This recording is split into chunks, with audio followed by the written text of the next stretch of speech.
오늘 말씀은 사도행전 2장 4절로 13절 말씀입니다. 사도행전 2장 4절로 13절 말씀입니다. 오늘 본문의 말씀에 아주 흥미로운 이야기가 있습니다. 4절 말씀에 그들이 다 성령의 충만함을 받고 성령이 말하게 하심을 따라 다른 언어들로 말하기를 시작하니라. 성령의 충만함을 입어 120여 명이 모인 사람들이 일시에 방언으로 말을 했습니다. 여러분, 우리가 말을 할 때, 자기 의사를 전달할 때 언어 자체가 중요하고 또 그 몸에 배인 문화가 중요하다는 것을 우리가 알고 있습니다. 그래야 서로 소통이 됩니다. 그러나 한편 그보다 더 중요한 것은 내가 가지고 있는 자기 선입견입니다. 자신이 가진 전 이해가 더욱 중요합니다. 이것은 자기 중심적인 우월감이라고 볼 수가 있습니다. 이런 것들로 인해서 서로 간에 의사소통이 이루어지고 사람의 말을 알아듣게 됩니다. 부부간에도 보면 날마다 같이 함께하고 또 일생을 같이 함께하면서도 서로들 말이 안 통한다고 말합니다. 서로 알아듣지 못하는 외국말을 해서 안 통하는 것이 아닙니다. 마음이 없기 때문에 안 통하는 것입니다.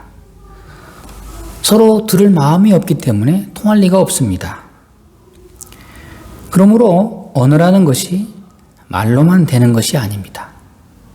그 마음에 소통하고자 하는, 그 받아들이고자 하는 그 마음에 자세가 있어야 상대방의 말이 귀에 들려오는 것입니다. 사랑하는 여러분, 언어라는 것을 여러분은 어떻게 생각합니까? 오늘 말씀대로 방언이라는 말이 나옵니다. 이 방언은 서로 말이 통했다는 말입니다.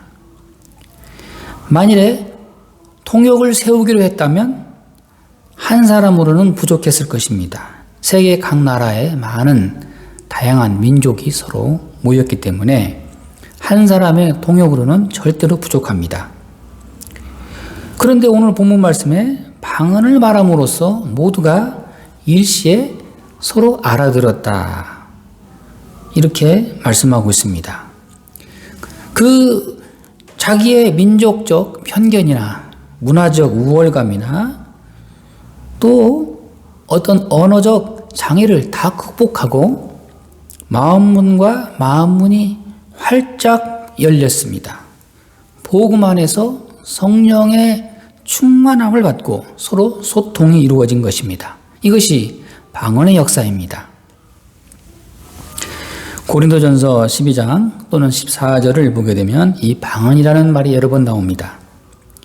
그런데 고린도 교회에 있었던 방언은 사도행전에서 말씀하는 방언과는 차이가 있습니다. 고린도전서의 방언은 서로 못 알아듣는 방언입니다. 어느 한 사람이 통역하는 은사가 있어야만이 서로 전달이 되는 것입니다. 그러나 사도행전의 방언은 각기 다른 언어를 사용함에도 불구하고 서로 한 자리에 모여서 일시에 성령을 받음으로 인해서 모두가 다 알아들었다 하는 것입니다. 이것이 바로 사도행전에 나오는 방언의 특징이요, 효과적인 소통을 의미하는 것입니다. 오늘 8절 말씀에 우리가 우리 각 사람이 난 방언으로 듣게 됨이 어찌 됨이냐. 즉 각 나라 말을 했지만은 다 자기 말로 알아들었다. 놀라운 기적이죠. 저들이 방언으로 말한다기보다는 듣는 사람들이 자기 말로 알아듣는 귀가 열렸다는 것입니다.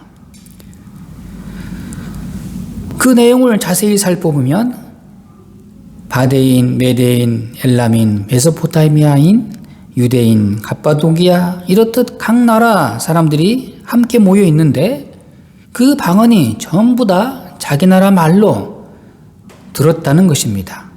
헬라 사람에게는 헬라말로 들었고 로마 사람에게는 로마말로 들었고 애굽 사람에게는 애굽말로 들었다는 것입니다. 즉 언어가 민족을 초월하고 지역을 초월하고 문화를 초월해서 서로 소통이 된 것입니다. 오늘 말씀에 다 놀라 신기하게 여겨 이르되 보라 이 말하는 사람들이 다 갈릴리 사람이 아니냐. 우리가 우리 각 사람이 난 방언으로 듣게 된 것이 어찌 됨이냐. 다시 말하면 입이 방언한 것이 아니라 귀가 방언을 하는 것이다. 이런 의미입니다. 이것은 방언하는 사람의 특별한 개인의 경건도 아니요. 특별한 재주도 아니요. 특별한 개인의 기적도 아닙니다. 사람이 스스로 베푸는 기적이 아닙니다. 이것은 성령께서 강권적으로 역사하시어 말하는 자와 듣는 자 사이에서 성령이 통역을 해버린 것입니다. 서로 소통하게 만들어버린 것입니다. 이것이 방언의 역사입니다. 따라서 방언의 근본은 성령의 충만에 있습니다. 다만 우리는 성령께서 말하게 하는 대로 말하게 되는 것뿐입니다. 여러분, 세상 이야기를 하는 것이 아닙니다. 정치 이야기를 하는 것이 아닙니다. 성경에서 말하게 하는 대로 말할 뿐입니다. 오늘 보면은 11절 말씀에 우리가 다 우리의 언어로 하나님의 큰 일을 말함을 듣는도다. 이것은 또한 무슨 세상 돌아가는 이야기를 나눈 것이 아닙니다. 하나님의 큰 일을 말함을 들었다 하는 것입니다. 사랑하는 여러분, 그러므로 우리는 언제나 하나님의 큰 일을 말할 수 있어야 하고 들을 수 있어야 합니다. 하나님의 큰 일이란 예수님의 십자가와 부활을 말하는 것입니다. 이 언어가 통역 없이 문화적 장벽 없이 그대로 통해버렸다는 것입니다. 이것이 초대교회의 역사입니다. 우리는 오순절 교회라는 말을 많이 합니다. 오순절 교회. 그것은 어느 교파를 말하는 것이 아닙니다. 즉 말씀의 역사가 소통한 초대교회를 말하는 것입니다.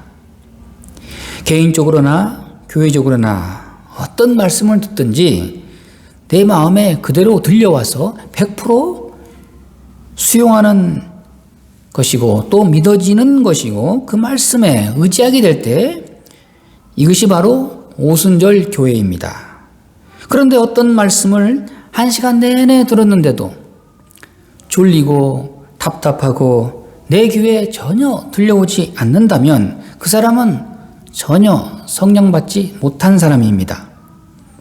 말씀을 듣게 하고 마음 문을 열게 하고 그러므로 자기의 묵은 과거, 자기의 알량한 자존심, 자기의 그런 명목, 교만을 다 버리게 하고 마치 어린아이와 같이 그 말씀을 그대로 스펀지처럼 빨아들이는 그 역할을 하게 하는 바로 그것이 성령의 역사, 오순절 교회입니다. 이와 같이 그들은 그리스도의 사건을 성령의 충만을 통해서 그리스도를 다시 영접하게 되고 십자가의 은혜를 다시 몸소 개인적으로 체험을 하게 된 것이고 또 받아들이게 된 것입니다. 이것이 바로 오순절 사건의 역사입니다. 이것은 기적입니다. 그들이 말하기를 이것은 새 술에 취했다. 전에는 전혀 없었던 새로운 역사입니다. 그러므로 하나님께 영광을 돌리고 있습니다. 오순절 사건, 이것이 교회의 모체요 본체입니다. 여기서부터 오늘의 교회가 시작됩니다. 하나님의 말씀이 성령의 능력 안에서 이해되고 또 믿어지고 받아들여진 것입니다. 오늘 또 하나님의 말씀이 성령의 능력으로 함께할 때 듣는 자와 말하는 자의 사이에서 성령께서 강하게 임하실 때 거기에 구원의 역사가 있고 교회의 역사가 이루어지는 것입니다. 기도하겠습니다.